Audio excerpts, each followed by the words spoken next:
What if I told you that some migrants, despite living in poverty, facing discrimination, and having limited access to healthcare, actually experience better health outcomes than the general population in the countries that they moved to?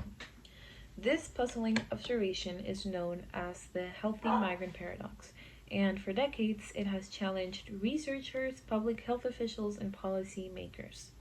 Now, on the surface, it just doesn't really make sense. Migrants often work in physically demanding or precarious jobs. They may live in crowded or unsafe housing, and they face language barriers, legal restrictions, and social exclusion.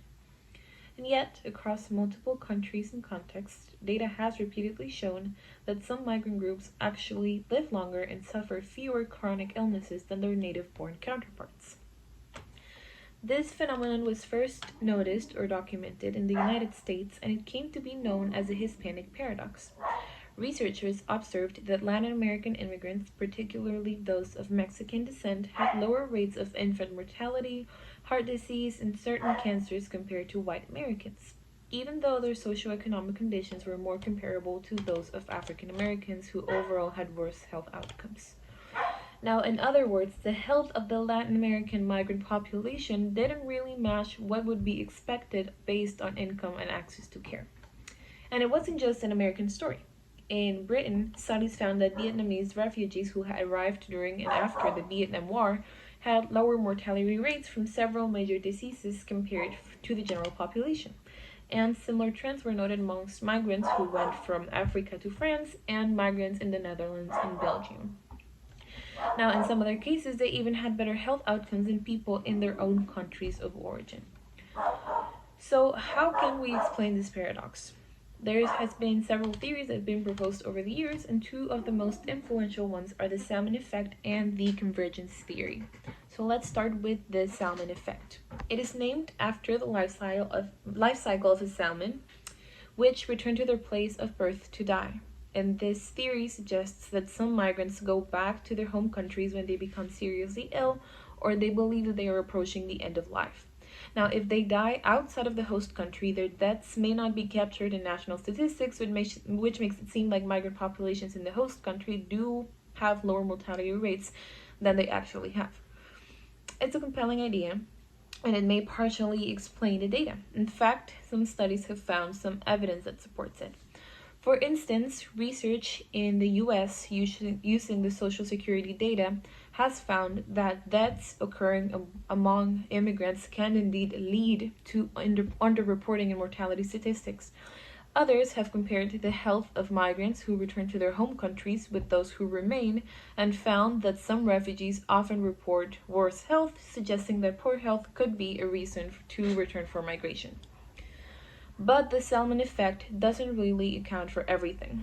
In some cases, like with Cuban migrants during the Cold War or US-born Latinos, returning simply wasn't an option. And yet, these groups still showed lower mortality rates than the white majority.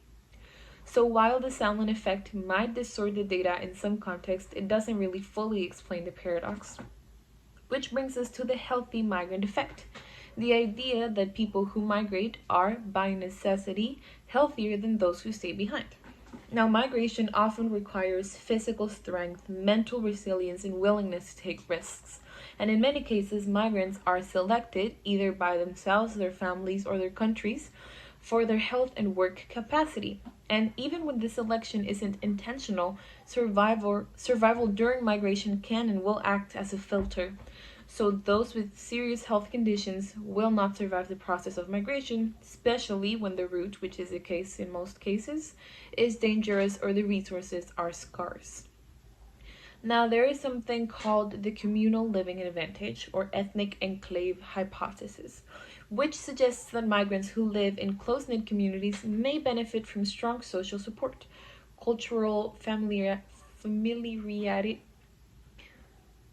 cultural lightness, because I can't really pronounce that word, and collective coping strategies. Now, these communities may offer protective effects, buffering against the stress and marginalization migrants often face. Now, in studies of older Mexican Americans, those living in densely populated Latino neighborhoods actually had better health outcomes than those living in more integrated, diverse neighborhoods. Then there's the health transition or the time travel metaphor, which states that migrants coming from countries with healthier diets and more active lifestyle may arrive in the host country with a lower risk for chronic diseases. They may have not been exposed for as long to risk factors like processed food, sedentariness, or the culture of smoking and drinking. And at the same time, once they arrive, they can benefit from the advanced medical care in wealthier countries. Now, this double advantaged lower baseline risk and better treatment may contribute to their better health outcomes early on. So, is this a real effect or just a result of errors in data collection? Some researchers have raised concerns that data artifacts like misclassification of ethnicity, encouraged age reporting, or inconsistent trackings of deaths may artificially inflate the health of migrant populations. But even after accounting for all these factors, the healthy migrant paradox seems to persist in many settings. However, there's an important caveat. The advantage doesn't always last. Which brings us to the convergence theory, which suggests that over time, as migrants adapt to the culture, habits, and environment of the host country, their health outcomes begin to resemble those of the native-born population. Essentially, whatever health advantage they had upon arrival begins to fade. Now, studies have shown this in a number of ways. For example, the longer the migrants live in their new country, they're more likely to adopt unhealthy behaviors, like poor diet, smoking, drinking, and reduced physical activity. Now, in a US study, body mass index increased with each decade of residence among migrants, particularly after the 20-year mark. Now, among children, second-generation migrants tended to resemble native-born children more closely in terms of weight and health behaviors than first-generation kids. Now, smoking habits also seem to converge. In Germany, for example, Turkish women who migrated began to smoke more the longer they stayed, or started to, while Turkish men smoked less, mirroring trends in the general German population. And these patterns aren't just about behavior, they're also about access to care and the assumptions of healthcare providers. One study, for example, found that migrant populations were less likely to receive counseling about diet and exercise, perhaps because providers assumed that they already had healthy habits, and these oversights can contribute to worsening health over time. Now, the convergence theory also shows up in studies of mental health. While some migrants seem to enjoy better mental health outcomes initially, particularly when supported by strong community ties, this isn't universal. Refugees, for example, often experience high rates of trauma, anxiety, and depression, especially in countries where immigration policies are strict or where they face discrimination. Now, the type of migration that they faced matters a lot.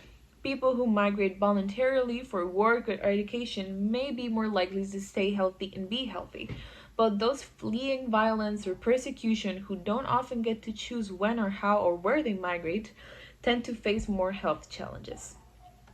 In Canada, for example, studies found that while both refugee and non-refugee migrants initially had lower mortality rates than the general population, refugees had higher risks of death from certain diseases and their health did not improve over time. Now, in contrast, non-refugee migrants saw their health decline, demonstrating the convergence effect. This raises a very important question about how we define, track, and migrant health. What counts as a migrant? Is it someone who was born abroad? Someone with foreign-born parents? Definitions really do vary across countries and studies, and this inconsistency makes it hard to compare accurate findings. Now, it is also worth considering the policies of the host countries themselves. Migrants in nations, for example, with inclusive, multicultural policies where citizenship is accessible and diversity is celebrated and embraced, they tend to report better health outcomes than those in countries with exclusionary or ethnically rigid frameworks. Now, the structure of a society, the way that it defines belonging, the opportunities that it offers to those who are different, and the barriers that it puts up, all of this affects migrant health in very profound and unmeasurable ways. And finally, we have to talk about resilience, the psychological ability to adapt to a whole new country, environment, and culture, to cope with stress, to build new connections and purpose, to find purpose. This plays a very huge role in both mental and physical health. Now, migrants who can maintain a sense of cultural identity while also integrated into their new environment tend to fare better. This tragedy, which is called integration in psychological models of acculturation, is linked to the most positive outcomes. Now, on the other hand, migrants who feel forced to give up their identity or who are isolated from both their home and host cultures tend to suffer more. So, what does this tell us? Well, it tells us that migrant health is not just about biology or behavior. It's about policy, context, culture, and time.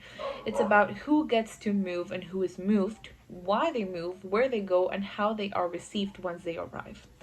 The healthy migrant paradox may begin with selection and survival, but its future depends on what happens after the arrival, on whether health systems are inclusive, whether communities are supportive, and whether the complex journey of migrants are met with understanding rather than suspicion. So, as migration continues to change our global world through war and climate change and inequality and opportunity, we do need to better understand the forces behind these paradoxes. And perhaps in doing so, we'll not only uncover the truths about migrant health, but about our societies too.